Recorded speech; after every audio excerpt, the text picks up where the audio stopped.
Broadway.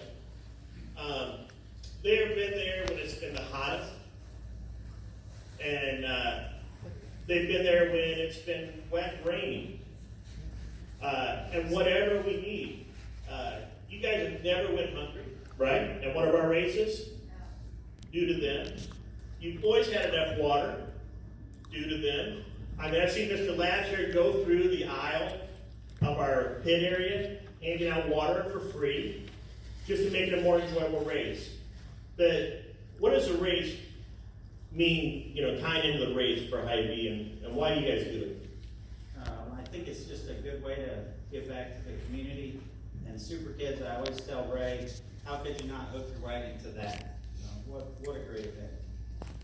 So we couldn't, like I say, it would be half the event it is if we didn't have Hy-Vee on board. So thank you very much.